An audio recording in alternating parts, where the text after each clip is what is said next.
আমরা একটু নাম জপ করি আর বলি আমার এই লাগবে, আমার ওই লাগবে। পরম পিতাকে ডাকতে গেলে ওইভাবে ডাকলে হবে না। পরম পিতাকে ডাকতে হবে নিষ্কাম ভাবে।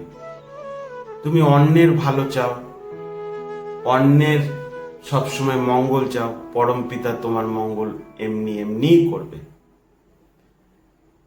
গীতাতে আমি একটা গল্প পড়েছিলাম, গল্পটা আমার এতটা ভালো লেগেছে, মানে আমি না বলে থাকতে পারছি না। একবার শ্রীকৃষ্ণ আর অর্জুন একটা পথ দিয়ে হেঁটে যাচ্ছিল।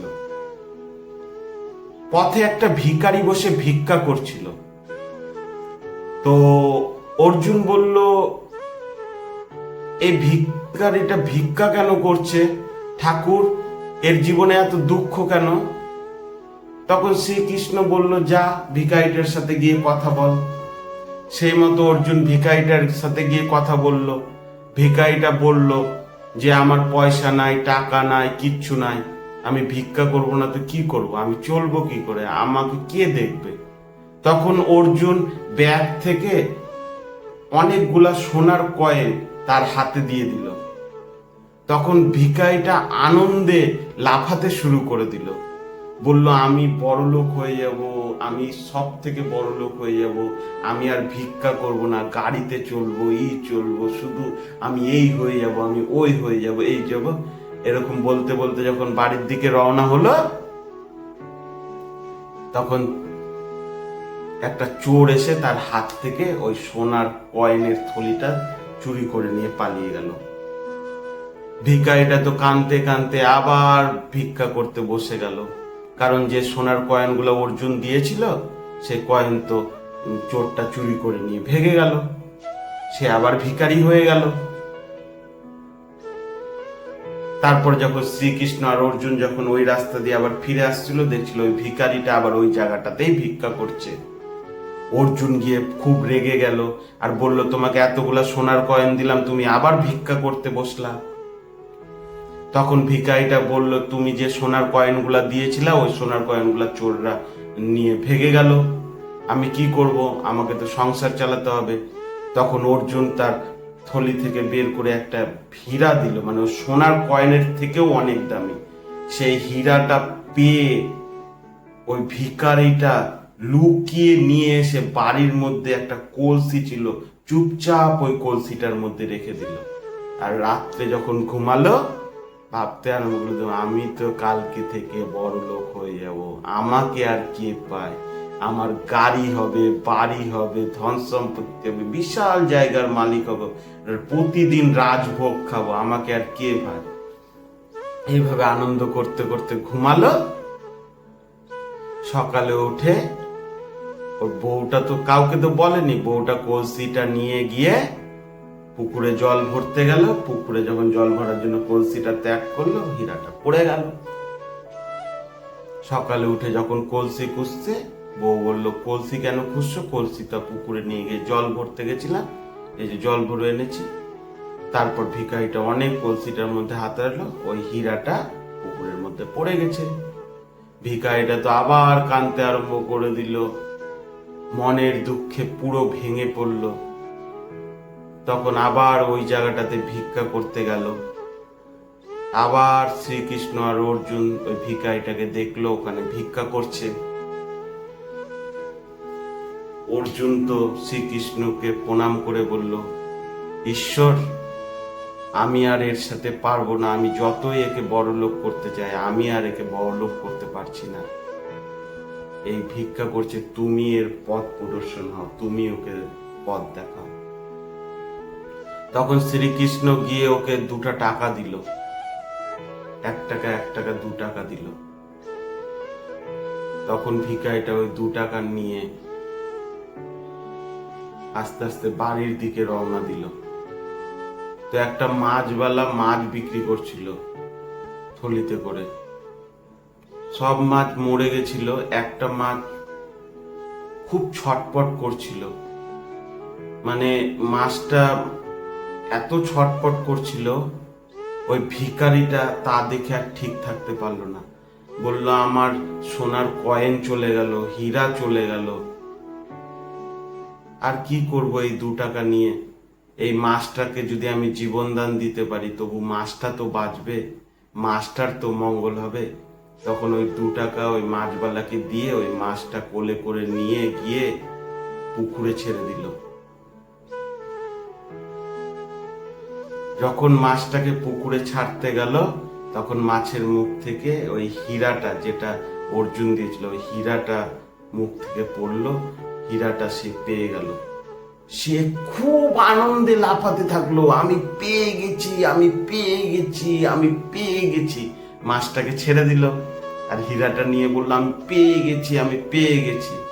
তখন ওখান থেকে যে চোরটা সোনার কয়েনগুলা চুরি করে লুকিয়েছিল ওই পুকুরের ধারে একটা ঝোপড়িতে, ওই যে বলেছে আমি পেয়ে গেছি, আমি পেয়ে গেছি, চোরটা ভেবেছে ওই চোরটাকে পেয়ে গেছে। তাই চোরটা এসে সোনার কয়েনগুলা দিয়ে বলছে, আমাকে মাফ করে দাও, আমি চুরি করা ভুল হয়ে গেছে, আমাকে মাফ করে দাও। তখন ওই ভিখারিটাকে সোনার কয়েনগুলাও দিয়ে দিল।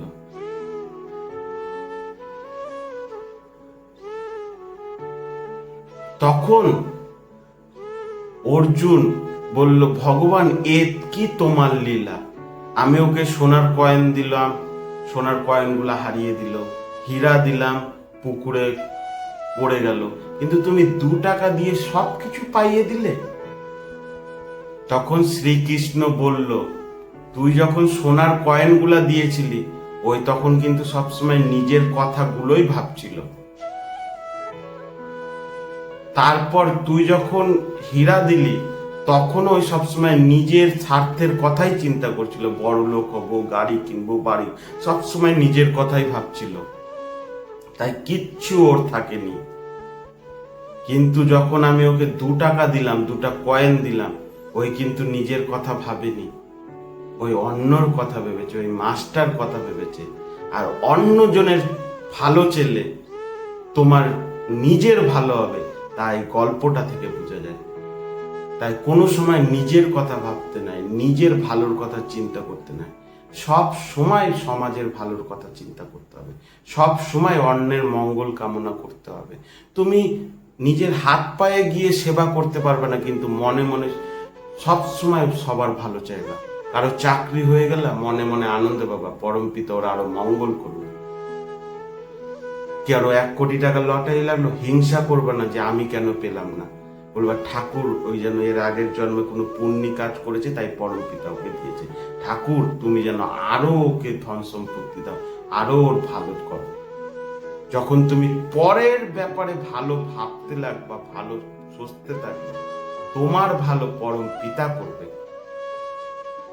তাই পরম পিতা বলেছে, কোনো সময় সকাম কর্ম করবে না, সব সময় নিষ্কাম কর্ম করবে। তুমি অন্যের ভালো চাইবে, নিজের ভালো হবে, অন্যের খুশি চাইবে, নিজের খুশি হবে। কিন্তু আমরা করি কি, সবসময় অন্যকে দেখে হিংসা করি। অন্যজন গাড়ি কিনে নিলে, আমার যদি সাইকেল থাকে, বলে ওই গাড়ি করে নিল, গাড়িটা যেন শেষ হয়ে যায়, গাড়িটা যেন অ্যাক্সিডেন্ট হয়ে যায়। অন্যের ক্ষতি চেলে পরম পিতা আমাদের ক্ষতি করবে, অন্যের দুঃখ চেলে পরম পিতা আমাদের জীবনে দুঃখ দিবে। তাই অন্যের সবসময় সুখ চাও, অন্যের সবসময় মঙ্গল চাও, অন্যকে যতটা পারো তুমি সেবা করো তোমার ভালোর জন্য। তাহলে আজকে একটা জিনিস আমরা শিখতে পেলাম, আমার যদি মঙ্গল চাই, আমার যদি জীবনে সুখ চাই, আমার যদি সন্তুষ্টি চাই, কি করতে হবে? অন্যজনের ভালো ভাবতে হবে, অন্যজনের কথা চিন্তা করতে হবে, অন্যজনের সবসময় মঙ্গল চেতে হবে, তাহলে নিজের মঙ্গল হবে, আমি পরম পিতার অধিকারী হব। আর একটা কথা সবসময় বলতে হবে, আমি ঠাকুরকে খুব ভালোবাসি, আমি পূজ্যপাদ আচার্য দেবকে খুব ভালোবাসি, আমি দেওঘরকে খুব ভালোবাসি, আমি পূজনীয় অবিন দাদাকে খুব ভালোবাসি।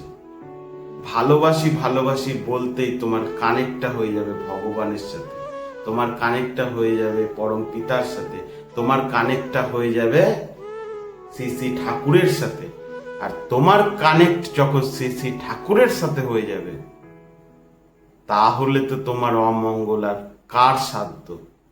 তোমার জীবনে শুধু মঙ্গলই হবে, তোমার জীবনে শুধু উন্নতিই হবে, তোমার জীবনে তুমি তখন আসল সাকসেস পাবা, অর্থ মান যশ সব পাবা, সাথে শান্তিতে ঘুমাতেও পারবা।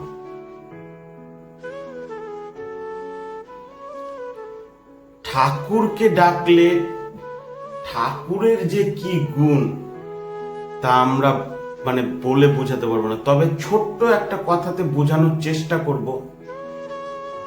ঠিকঠাক বোঝাতে পারবো কিনা জানি না, কিন্তু ছোট্ট একটা কথাতে বোঝাতে চেষ্টা করব। যখন যে কোনো বই আসে বা ফিল্ম আসে হলে, তার ট্রেলার কিন্তু আমরা বাড়িতে বসে টিভিতে দেখতে পাই। ট্রেলারটা দেখে আমরা যে আনন্দ পাই, হলে গিয়ে 3 ঘন্টার মুভিটা দেখলে আমরা কিন্তু সমস্ত কিছু ক্লিয়ার হয়ে যায়, আনন্দটা বেশি পাই। তাই ভগবানকে ধরবো, পরম পিতাকে ধরবো বললে ওই আমাদের জীবনে ওই ট্রেলারের মতো। আসল বইটা ওই হলে গিয়েই দেখতে হবে। আসল পরম পিতাকে ধরতে গেলে আমাদের নাম ধ্যান করতে হবে, জপ করতে হবে, ঠাকুরের বই পড়তে হবে, সকাল সন্ধ্যায় প্রার্থনা করতে হবে। আগেকার দিনে ঠাকুরকে পাওয়ার জন্য কত রকম তপস্যা করত। দিনের পর দিন, বছরের পর বছর এক পায়ে দাঁড়িয়ে তপস্যা করত, হাঁটুর উপরে দাঁড়িয়ে নীল ডাউন হয়ে করত, হিমালয়ে গিয়ে বছরের পর বছর ধ্যান করত, না খেয়ে শরীর খিটখিটা হয়ে যেত। এই কলিযুগে তো অত কিছু তপস্যা করতে হবে না, ত্যাগ করতে হবে না, শুধু নাম জপ করে যাও, ঠাকুরকে ডেকে যাও। নাম জপ তোমার যদি ঠিক হয়, ভগবানের দর্শন তোমার হবেই। দেওঘরে যেতে হবে, পূজ্যপাদ আচার্য দেবকে ফলো করতে হবে, পূজনীয় অবিন দাদাকে ফলো করতে হবে। তারা কিভাবে এত শান্ত, তারা কিভাবে এত সন্তুষ্টি নিয়ে থাকে, তাদের কোনো কিছুতে বিরক্তি নাই। 1000টা প্রশ্ন করলেও সে একইভাবে উত্তর দিয়ে যায়, নির্মল হেসে, দেখলেই আলাদা রকম এত শান্তি। তাদের ভিতরে এত শান্তি আসে কোথায় থেকে? আমরা পরম পিতাকে ধরেছি অশান্তিতে থাকার জন্য না, আমরা শ্রী ঠাকুরকে ধরেছি অসন্তুষ্টিতে থাকার জন্য না। আমরা পরম পিতাকে ধরবো শান্তিতে থাকার জন্য। আমরা শ্রী ঠাকুরকে ধরবো ঠিকঠাক ভাবে সৎ কর্ম করে, ঠাকুরের পথে গিয়ে কর্মকে বেছে নেওয়া, কর্ম করতে করতে ঠাকুরকে ডাকবো, তাহলে কর্মটাও হবে ঠাকুরের কর্ম। আজকে আমরা অফিস যাচ্ছি, আজকে আমি অনলাইন সেন্টার খুলছি, আজকে আমি কর্ম করছি, ওই একই কর্ম করছি, একই উদ্দেশ্য নিয়ে করছি, কিন্তু পরম পিতাকে নিয়ে যদি ওই কর্ম করি সেটা হবে ঠাকুরের কর্ম। আর আমি যদি সংসারের চিন্তা করি যে সংসারের খরচ উঠানোর জন্য আমি কর্ম করতে যাব, কর্মসংস্থানে যাব, সেটা হবে সকাম কর্ম। কিন্তু ওই একই কর্ম করতে যাব, ওই একই কর্মসংস্থানে যাব, ওই একই পয়সা রোজগার করব, কিন্তু ঠাকুরকে নিয়ে যদি ওই কর্মসংস্থানে কর্ম করি, সেই কর্মটাই হয়ে যাবে ঠাকুরের কর্ম, ঠাকুরের কাজ। তাহলে কোনটা সকাম কর্ম আর কোনটা নিষ্কাম কর্ম আশা করি বুঝতে অসুবিধা হলো না। ঠাকুরের পথে খুব মজা, খুব আনন্দ, একবার এসে দেখো। এই দিন দুনিয়া, এই সংসার কিচ্ছু নাই এই জীবনে। এই সংসারটাই আবার হয়ে উঠবে পরম শান্তি, পরম সন্তুষ্টি। সংসার করেও তখন মজা। আজকে আমরা দেওঘরে গিয়ে দেখতে পাই কত বয়স্ক লোকরা সংসার করছে, শান্তিতে আছে, হাসি মুখ, জয় গুরু বলছে। কার জন্য? কার দয়ায়? পরম পিতার দয়ায়, শ্রী ঠাকুরের দয়ায়। আজকে দেওঘরে না গেলে আর শ্রী ঠাকুরের দীক্ষা না নিলে আর পরম পিতার কৃপা না থাকলে আমি হয়তো পরম পিতার এত অবদান, এত গুণ হয়তো বুঝতে পারতাম না। আমার জীবনে অনেক রকম অসুখ বিসুখ গেছে, আজকে আমি হয়তো বেঁচে থাকতে পারতাম না। পরম পিতার গুণে আজকে আমি অনেক ভালো আছি। আর আপনাদের সাথে যে ঠাকুরের কথা বলছি, এতেও পরম পিতার দয়া না থাকলে হয়তো বলতে পারতাম না। আমি সব সময় ঠাকুরকে বলি, ঠাকুর তোমার দয়ায় আমি খুব ভালো আছি। ঠাকুর তুমি না থাকলে যে আমার কি হতো আমি নিজেও জানি না। তুমি একবার ঠাকুরের পথে এসেই দেখো না। শুধু নিজে ভালো হলে হবে না, শুধু পরম পিতার গুণগান নিজে করলে হবে না। আজকে তুমি ভালো আছো, কিন্তু পারিপার্শ্বিক ভালো নাই, সমাজ ভালো নাই। তাই সমাজকে, সবাইকে ঠাকুরের পথে নিয়ে আসতে হবে। আজকে দেওঘর ভালো আছে, যদি দেওঘর শুধু ভালো থাকবে বলেই থেমে যেত, তাহলে কিন্তু সমাজ এত ভালো হতে পারতো না। পরম পূজ্যপাদ আচার্যদেব আর পূজনীয় অবিন দাদা ডিপি ওয়ার্কের উপর অত জোর দিত না। আজকে তোমার বাড়ির ছেলেকে ভালো শিক্ষা দিচ্ছ, ভালো পড়াশোনা করাচ্ছ, ভালো আচার অনুষ্ঠান শিখাচ্ছ। যেই তুমি অফিসে গেলে, তোমার বাড়ির ছেলেটা খেলতে খেলতে চলে গেল অন্যজনের বাড়িতে। কি হলো? ওই বাড়িতে মদ খেয়ে ওই লোকটা বউকে মারছিল আর বউটাকে নোংরা ভাষায় ভাষায় গালি দিচ্ছিল। ছেলেটা ওই গালিগুলা শুনলো, আমাদের বাড়িতে এসে মুখ খারাপ করছে। কেন? তোমার বাড়ি তো ভালো ছিল, তোমার বাড়িতে তো আচার অনুষ্ঠান ভালো ছিল, ভালো শিক্ষা ছিল, জীবনে তো গাল শিখাওনি। তাহলে ছেলেটা গাল শিখলো কি করে? ওই তো বাড়ির পাশে গেল, ওর মাতাল বরটা বউটাকে মারছিল, মারতে মারতে গাল দিচ্ছিল, ওই গালটা শিখে বাচ্চাটা শিখে চলে আসে। পাশের বাড়ির লোককে যদি ঠাকুরের দীক্ষায় দীক্ষিত করা যেতাম, পরম পিতার অবদান সম্পর্কে জানাতে পারতাম, ঠাকুরের লীলা সম্বন্ধে গল্প শোনাতে পারতাম, ঠাকুরের দীক্ষা নেওয়াতে পারতাম, ঠাকুরের নাম জপ করাতে পারতাম, তাহলে হয়তো ওই মাতালটা আজকে মদ খেত না, বউকে অত্যাচার করতো না। কারণ ঠাকুর জীবনে চলে আসলে এই সব ডোন্ট অ্যালাউ, এগুলা অ্যালাউ হবে না। যখন পরম পিতার জ্ঞান, ঈশ্বরের জ্ঞান, পরম পিতা আমাদের মাথার উপরে থাকবে, তখন এগুলা চিন্তাধারা মানুষের মধ্যে আর থাকে না।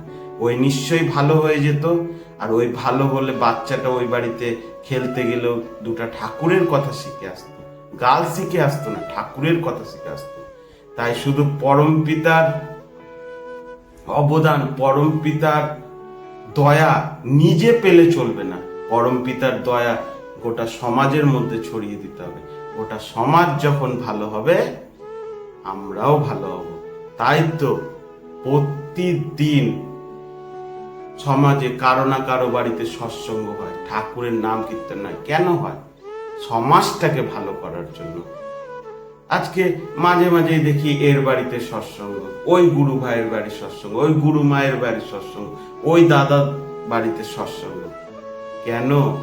দেওঘর থেকে এমনি এমনি বলেনি, সৎসঙ্গ করতে হবে, সমাজে সৎসঙ্গ ছড়িয়ে দিতে হবে, পরম পিতার গুণগান সবাইকে জানাতে হবে। কারণ না জানলে মানুষ তো অজ্ঞানেই ভুল করে, জ্ঞানে কেউ ভুল করে না। একটা বাচ্চা ছেলে, ওই যদি জানে আগুনে হাত দিলে হাতটা পুড়ে যাবে, জীবনে হাত দিবে? ওই তো অজ্ঞানে হাত দেয়, ওই তো জানে না যে ওই আগুনে হাত দিলে হাতটা পুড়ে যাবে, তাই জন্যই হাতটা দেয়। তো আমাদেরকে জানাতে হবে আমাদের ঠাকুরের লীলা, আমাদের ঠাকুরের গুণ। পরম পিতাকে ধরে আজকে আমরা কত ভালো আছি, নিজের জীবনের ঠাকুরের দয়ার কথা বলতে হবে সমাজকে। ঠাকুর তালে না ঠাকুরের দিকে, তাহলে না সমাজের প্রতিটা লোক আস্তে আস্তে ঠাকুরের দিকে এগিয়ে আসবে। আর ঠাকুরের দুনিয়াতে যখন চলে আসবে, ঠাকুরের দয়ার অমৃত রস যখন তারা গ্রহণ করতে শিখে নেবে, তাদেরকে নিয়ে আমাদেরকে আর ভাবতে হবে না। তাদেরকে ভাবার জন্য পরম পিতা আছে, তাদেরকে ভাবার জন্য শ্রী শ্রী ঠাকুর আছে, তাদেরকে ভাবার জন্য ভগবান আছে। তাদেরকে একবার পরম পিতার রাজ্যে ঢুকিয়ে দিতে হবে, তাদেরকে একবার শ্রী শ্রী ঠাকুরের রাজ্যে ঢুকিয়ে দিতে হবে। শ্রী শ্রী ঠাকুরের যে কি দয়া, সে দয়া ভাষায় প্রকাশ করা যাবে না। ঠাকুর যে সবসময় বলে না, জীবন্ত আদর্শ ধরতে হবে, জীবন্ত আদর্শ ধরতে হবে। আজকে আমি জুয়া খেলছি, সব বন্ধু বান্ধবদের সাথে মদ খাচ্ছি, জুয়া খেলছি, কিন্তু যদি আমার জীবন্ত আদর্শ থাকে, যদি বলে জুয়া খেলা খারাপ, মদ খাওয়া খারাপ, কর্ম করে মা বাবাকে সেবা কর, সংসারে উন্নতি কর, ঠাকুরকে ধরে নিজের উন্নতি কর, তাহলে কিন্তু মদ খাবো না, জুয়া খেলবো না। কিন্তু জীবন্ত আদর্শকে যদি না ধরি, কোনটা ভুল কোনটা ঠিক আমরা যদি জানতেই না পারলাম, তাহলে মানুষ তো ভুল করবে। ওই যে বাচ্চা ছেলে জানে না, আগুনে গিয়ে হাত দিচ্ছে, হাত পুড়ে গেছে, জানলে পরে তো আগুনে হাত দিত না। এই জন্য পরম পিতাকে ধরতে হবে। আজকে এখন বাজে রাত্রি 1টা, আমি ঘুমাতে গেলাম, কি বলবো কিছুই ভাবছিলাম না। শুয়ে শুয়ে যদি ঠাকুরের কথা চিন্তা করছিলাম, ঠাকুরের কথা ভাবছিলাম। আমি যে ঠাকুর, আজকে আমি গুরু ভাইদের সাথে কি আলোচনা করব ঠাকুরের ব্যাপারে, আমি তো কিচ্ছুই মনে আসছে না, কিচ্ছুই জানি না। তো ঠাকুরের নাম করলাম, 10-15 মিনিট ঠাকুরের ধ্যান করলাম, ঠাকুরের কথা চিন্তা করলাম, ভাবলাম পাগলের মতো বকে যাব, যা মুখে আসবে তাই বলবো। দেখছি না, ঠাকুরের কথা বলতে বলতে 1 ঘন্টা হয়ে গেল। আর আশা করি ঠাকুরের কথা বলে আমার মনটাও শান্ত হয়ে গেল। এখন আমি শান্তি মতো ঘুমাতে পারবো। রাত্রি 1টা বেজে গেছে, আমি ঘুমাতে পারছি না। আবার সকালে উঠতে হবে 5টা-6টার সময়, 5টার সময় ইষ্টিভীতি করতে হবে, ঠাকুরকে ডাকতে হবে, ঠাকুরের পূজার জন্য সরঞ্জাম করতে হবে। দৈনন্দিন জীবন শুরু তো আমার ঠাকুরকে দিয়েই হয়। কিন্তু আজকে ওই যে আপনাদের সাথে ঠাকুরের কথা আলোচনা করিনি, আমি ঘুমাতে পারছিলাম না, তাই উঠে এসে ক্যামেরা চালু করে দিলাম, ঠাকুরের কথা বলতে লাগলাম। আশা করি আপনাদেরও খুব ভালো লাগবে। ঠাকুরের কথা বলতে যেরকম আমাকে ভালো লাগে, সবাইকে ভালো লাগে, ঠাকুরের কথা শুনতেও ভালো লাগে। ঠাকুরের কথা শোনার মজাই আলাদা। ঠাকুরের দয়ার কথা শুনতেও ভালো লাগে, বলতেও ভালো লাগে। আর তোমার কর্ম দোষ যদি থাকে, ওই ঠাকুরের গুণ কীর্তন করলে বা ঠাকুরের কথা শ্রবণ করলে সেই কর্ম দোষও কাটে। ঠাকুরকে পেয়ে আমরা ধন্য। আর সৎসঙ্গীরা তো সবসময় জোড়া ভাবেই চলে। জোড়া ভাবে চলে বলতে ওই লুডুর গুটির মতো। সৎসঙ্গীরা লুডুর গুটির মতো। লুডুর গুটি যেরকম জোড়া থাকলে কেউ তাদের সাথে পারে না, তেমনি সৎসঙ্গীদের সাথেও কেউ পারে না। কারণ প্রতিটা সৎসঙ্গী ঠাকুরের সাথে জড়িত, প্রতিটা সৎসঙ্গী পরম পিতার সাথে জড়িত, প্রতিটা সৎসঙ্গী শ্রী শ্রী ঠাকুরের সাথে জড়িত। তাই সৎসঙ্গীদের সাথে থাকতে গেলে অনেক কিছু জানতে পারবে, ঠাকুরের দয়ার কথা জানতে পারবে। জীবনে কিভাবে শান্তিতে থাকতে হয় প্রতিটা সৎসঙ্গী জানে, কারণ সৎসঙ্গীদের মাথার উপর পরম পিতা থাকে, পরম পিতার দয়া থাকে, শ্রী শ্রী ঠাকুরের আশীর্বাদ থাকে। তাই ঠাকুরকে ধরে চললে তোমার রক্ষা হবেই। ঠাকুরের কথা বলতে গেলে মানে আমার যত পারি বলতে থাকি। ঠাকুরের আলোচনা করলে মানে শেষ করতে ইচ্ছা করে না। আমি কতটা ভক্ত হয়েছি বা ভক্ত হতে পারবো কিনা জানি না, কিন্তু ঠাকুরকে আমি ছাড়বো না। আমার জীবনে যা অশান্তি দিবে দিক, যা অমঙ্গল করবে কি, আমাকে যদি মৃত্যু দিয়ে দেয়, তবু ঠাকুরকে আমি ছাড়বো না। ঠাকুর শ্রী শ্রী ঠাকুর এসে যদিও বলে যে তুই আমাকে ত্যাগ করে দে, তবু আমি ত্যাগ করব না। ঠাকুরের নাম জপ করে যাব, ঠাকুরকে ডেকে যাব। এই জীবনে যা যা পেয়েছি সব কিছু ঠাকুরকে ধরেই পেয়েছি, ঠাকুরকে না ধরে কিছু পাইনি। তাই ঠাকুরকে ছাড়ার তো কোনো প্রশ্নই নাই। ঠাকুরকে ধরলে আমার উন্নতি হবে, আমার বাড়ির উন্নতি হবে, আমি যেখানে যেখানে যাব সমাজের উন্নতি হবে। একমাত্র ঠাকুরকে প্রতিষ্ঠা করাই আমার কাজ, শ্রী শ্রী ঠাকুরকে নিয়ে চলাই আমার কাজ। ভগবানের নাম যত করব তত আমি মঙ্গলের অধিকারী হব। পরম পিতাকে নিয়ে যত চলব তত আমি সন্তুষ্টি ভাব অনুভব করব, মনে শান্তি অনুভব করব। জীবনের সাকসেস এমনি এমনি চলে আসবে। তোমার শুধু একটাই কাজ, তোমার কোনো খারাপ গুণ ত্যাগ করতে হবে না। তুমি জুয়া খেলো, ত্যাগ করতে হবে না। তুমি নেশা করো, ত্যাগ করতে হবে না। তুমি একমাত্র ওই শক্তিশালী পরম পিতাকে ধরো, তুমি শ্রী শ্রী ঠাকুরকে ধরো, তোমার খারাপ গুণ এমনি এমনি ত্যাগ হয়ে যাবে। এই কথাটা একবার বিশ্বাস করে মিলিয়ে নাও। তোমাকে কিচ্ছু করতে হবে না, শুধু তুমি ঠাকুরকে ধরো, তোমার জীবনে উন্নতি এমনি হবে, খারাপ গুণ এমনি এমনিই চলে যাবে। জয় গুরু। আবার আমাকে ঘুমাতে হবে, আবার নতুন ভিডিও নিয়ে আসবো, ঠাকুরের কথা আলোচনা নিয়ে আসবো। আশা করি সবাই ভালো আছেন, আর পরম পিতার দয়ায় আমি তো খুব ভালো আছি। সবাই ঠাকুরকে নিয়ে চলবো, ঠিক আছে? জয় গুরু। বন্দে পুরুষোত্তম।